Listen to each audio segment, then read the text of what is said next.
TC Rádio, a rádio oficial de quem investe.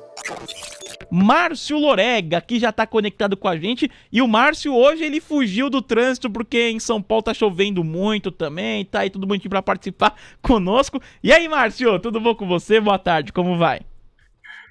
Boa tarde, grande Gabigol, grande abraço também Mariana, grande abraço Camila, todos magnânimos e magnânimas conectados aqui no TC Rádio. Peço desculpa, minha voz ainda não está 100%, mas vou me dedicando para melhorar um pouquinho mais a cada dia aí, galera. E vamos em frente que o mercado foi animado, fugir da chuva também, né? Eu acho que com virose que tentando recuperar, e vamos que vamos, né? Um passinho de cada vez, Gabrielzão. É isso aí. E ó, um aviso pra galera que sempre acompanha com a gente, hein? A partir de agora, o Márcio sempre estará conosco todo dia aqui no nosso fechamento, hein? Às 5h15. Márcio, agora assinamos o contrato ali um pouco antes do programa começar, né, Márcio? Participação que antes eram às terças e quintas, agora de segunda a sexta, pra gente comentar muito sobre o mercado no dia e responder as dúvidas dos nossos ouvintes. Ô, Márcio, o mercado que ficou muito no aguardo lá do texto do arcabouço fiscal, texto foi entregue, já foi divulgado. Qual o balanço que você faz da repercussão que isso teve no pregão, ô Márcio? Tinha muita gente falando, esse baixo volume significa que o mercado já precificou. Aí tem outros ouvintes que comentam, não, significa então que estão esperando o Congresso. E aí quarta e quinta-feira pode ser um dia ruim pro pregão. E pra você, hein, Márcio, como é que foi essa repercussão? Pois é, agora eu dou um abraço para todos os magnânicos aí, Rivotril, de Thiago X-Trade, Grande Marção, todos aqueles aí plugados, conectados, é isso aí. Boa, Xará, isso aí, contratou, estamos aí, agora firme e forte, hein? E falando com relação a essa parte de arcabouço, como a gente viu no próprio chat, como a gente aqui já debateu, né? Todos aqui, os contribuidores, creators aqui do TC, todo mundo que foi aqui ao longo, vocês já acompanharam, viram que as opiniões, óbvio, vou procurar ao máximo tirar viés aqui, tá? Mas vocês viram que ficou muito ainda mesclado. Uns falam que foi bom, uns falam que não foi, uns falam que o mercado deu uma respirada só para tentar dar uma animada e o pessoal ficar comprado, né? Essa sardinha ficar comprada para bater em cima. Outros estão falando que não, é só uma respirada para a gente pegar o fôlego e ir para cima de 110, 112 mil. Mas o que eu vejo, aí eu falo da minha opinião, tá, pessoal? Tirando a visão de que Ibov está ok, segurando e aguentou a ronca no dia de hoje, né, da pressão, apesar da semana já estar com uma queda de 0,11, a gente vê que o Ibov conseguiu permanecer acima da região ali dos 104 mil pontos, o que já é saudável, e a gente tem agora que buscar rompimento de 108.200, que é a máxima da semana passada, para sim, tecnicamente, atingir 110, 112 e vai para cima, tá? Agora, falando de visão de arcabouço, meu ponto de vista, tá, pessoal, mais uma vez, deixando bem claro, eu não vi uma regra fiscal aí com uma clareza, aliás, uma regra fiscal que, diga-se de passagem, eu não vi uma regra fiscal, vi uma regra focada na questão de gasto. E aí, óbvio, você tem aí uma cartilha que pode justificar o descumprimento de meta, apesar de tudo que eles estão colocando, não é tão difícil você romper e não tem digamos, uma grande sanção absurda no caso disso, mas eu não vi, tá? Sendo bem claro. E fora esses detalhes, né, que eu trouxe aqui, eu não vi, assim, algo que fosse, digamos, de grande surpresa absurda. Acho que por isso até a resposta do mercado, de maneira, até nos primeiros momentos em que ela começou a ser divulgada, o nosso índice futuro deu uma recuperada, ele até puxou um pouquinho para cima, enquanto a gente viu o dólar que chegou a bater 5 ali, 5,004 na máxima, ele perdeu um pouco de fôlego e deu uma estabilizada, agora vai trabalhando em 4,98. Então, assim, estabilizou o dólar depois da volatilidade, da questão da divulgação, né, que até se brincava um pouco de meio-dia, 4 horas, 3 horas, vai ou não vai, acabou saindo. Fora toda a volatilidade, eu vejo que conseguiu se comportar bem. Agora, o pessoal vai esmiuçar, vai dar uma aprofundada, ver cena dos próximos capítulos aí para ver realmente como as coisas vão realmente acontecer daqui por diante. Não vi com grande surpresa, mais uma vez, mas eu acho que para ter aquele controle realmente fiscal, com a qualidade que se tinha, eu não senti muita firmeza nisso. Uns vão falar, Márcio, mas pelo menos colocou alguma coisa, teve peito. Sim, colocou, legal. Vamos ver se as coisas vão realmente acontecer, se a gente vai ter o PIB que pode realmente atingir isso tudo, se os gastos vão ficar comportados, se o que ficou do lado de fora não vai comprometer. Então tem todos esses pontos para a gente acompanhar daqui para frente. Certo, ô Márcio, vem daqui também, ô Márcio, o comportamento dos DIs. Os juros avançaram no dia de hoje, seguem avançando aqui perto do fechamento total. Eu vou trazer até uma pergunta mais cedo aqui que um ouvinte mandou, o Max Viana, Sim. falando que depois dessa divulgação do arcabouço, dos DIs também avançando, se isso pode rolar uma precificação nos ativos que são sensíveis aos DIs. Ele citou varejo, construtoras, ele pergunta se pode haver uma precificação e se é bom ficar de fora desses ativos nesse momento. Com relação à parte de varejo, a gente já viu diretamente ali uma primeira notícia, né, com relação à parte da taxação, né, que ia ter para abaixo de $50, que foi por água abaixo, vão tentar ver outras coisas, então isso realmente tira um pouco do fôlego das varejistas nacionais, né? Então isso já é fato, questão de Shein, Shopee, todas elas mantiveram o fôlego. Com relação à parte de juros, que aí impacta diretamente elas, que é um outro ponto, a questão é manutenção. Por enquanto não demonstrou nenhum cenário de que os juros tendem a ter uma queda mais rápida, que eu venho comentando com vocês, que é a partir do segundo semestre. Então, se manteve isso. Então, a gente tem mais 2 reuniões e mais que vai haver manutenção de juros. A gente vai, óbvio, acompanhar os dados, ver se as coisas realmente vão seguir para um caminho que possa amenizar os dados cada vez mais enfraquecendo aqui nossos econômicos, inflação perdendo fôlego.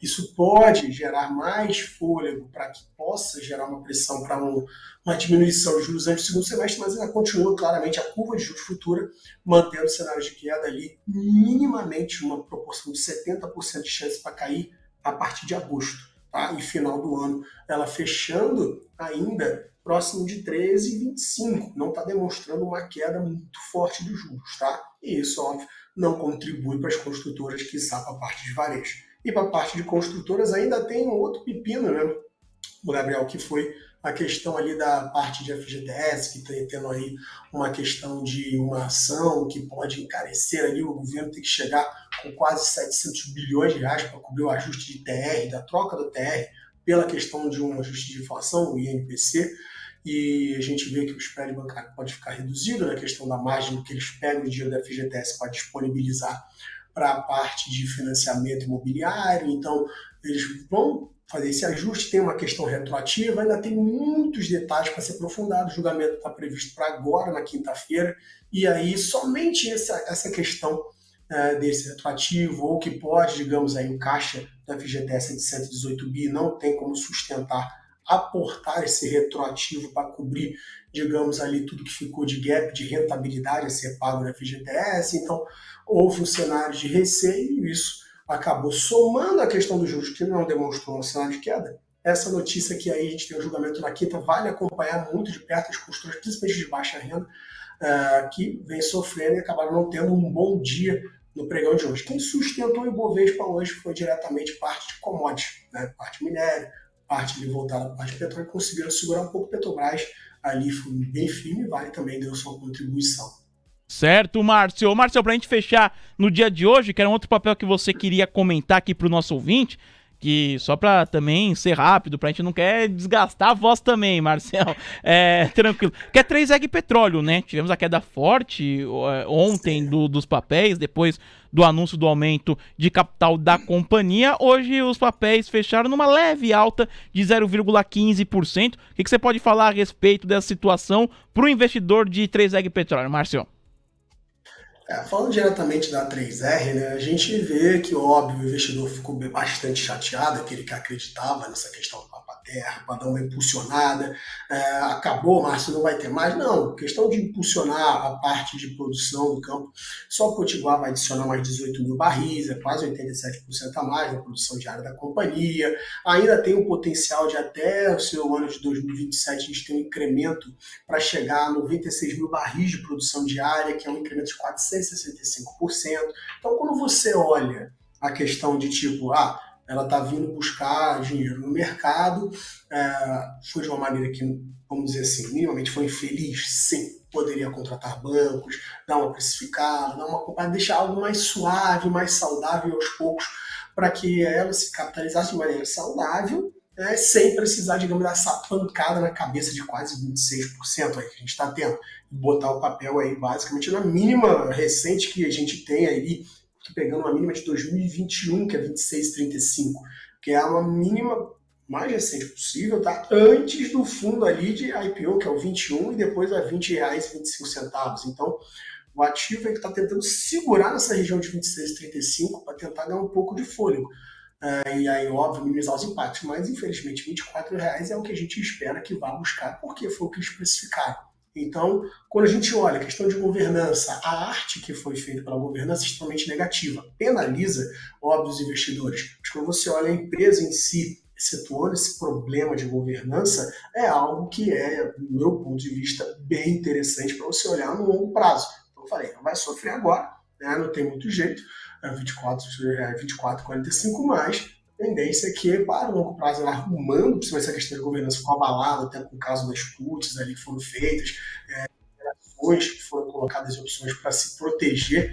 Então, você tem que machuca seriamente no curto prazo, não é nada legal, né? A questão de você fazer ali uma compra de put, venda de call, e isso antes, né? Bem antes de começar realmente a coisa da notícia do follow a mercado, não é nada legal, mas a empresa vai precisar passar por esse momento, vai dar uma capitalizada, muito provavelmente vai ter muitas pessoas que vão buscar a capitalização, que não vão deixar aí perder, digamos, aí 18% de ser diluídas, e vejo condições a longo prazo ela conseguir mitigar esses efeitos dessa arte agora.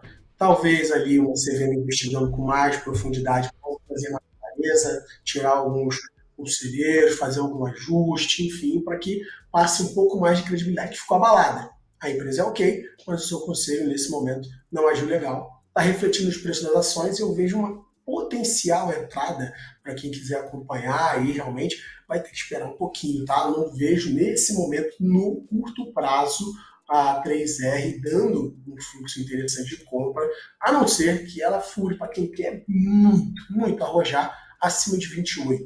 Acima de R$28 você pode pensar uma compra que é contra a tendência da de baixa atual, mirando a faixa de 29,50 e depois 31.